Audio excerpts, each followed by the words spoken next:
Okay, so we've just got a new delivery. I thought I'd take the opportunity that we've got some daylight to have a quick look at this orchid. I haven't unboxed it yet. You can see it's quite firmly boxed still. So we're going to whip it out. So quite excited about this.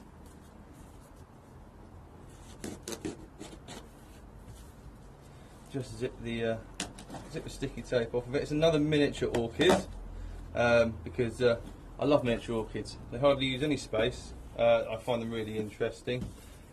Easy to propagate. I would tend to go for those that are intermediate sort of growers. So they can put up with it.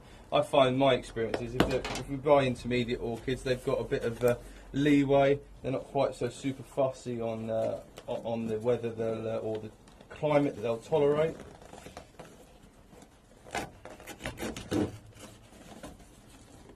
Right, okay. So this is from a grower who I found on eBay. I'm always a little bit cautious with plants I purchase off of eBay. This comes from Exotic Plants. And there's just a little note in there. They've obviously got a Facebook page and they also have a website as well, exoticplants.co.uk. Hopefully you guys can see that.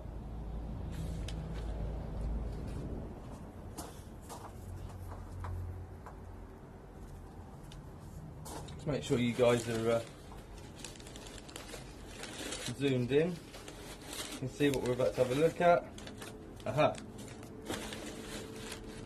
This innocuous bundle here is the plant. So got that down there. Get rid of all that, loads of newspaper, and we'll have a look at what we've got. So apparently this is in flower as well, but we'll have to wait and see. My experience is they never really travel that well when they're in flower, or if they do turn up with a flower spike, it doesn't last very long. Because let's face it, nothing like being wrapped up in a dark box, especially as your main source of nutrition is photosynthesis. But no, it's in great condition. Great condition, looks absolutely fantastic. So this is Gomesa radicans. Gomesa radicans. Hopefully you can see that. It's also got a couple of pseudonyms as well. I think stigmatalix is one of the other names it's commonly known as. And it produces tiny little scented miniature orchid flowers. What I'll do is I'll move you and we'll come in here and we'll see if we can get the phone to focus in on it. Here's a close-up view of the plant. Hopefully that's focusing on those flowers. My hand trembling a little bit.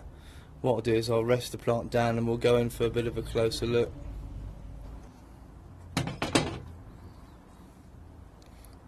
Okay, what I've actually resorted to is actually moving Mrs.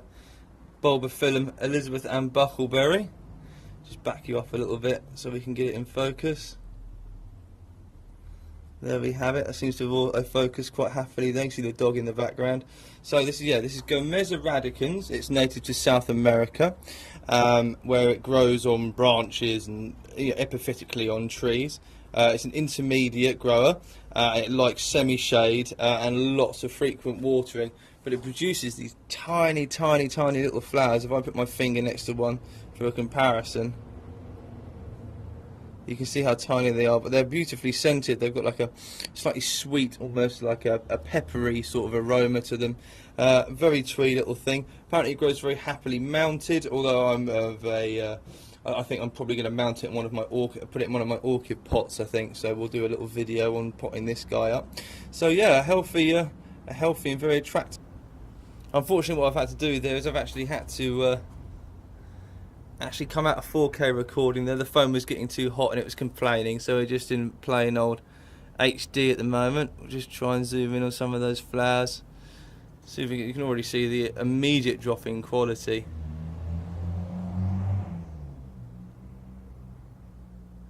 To back you guys up so we can get a look at the plant.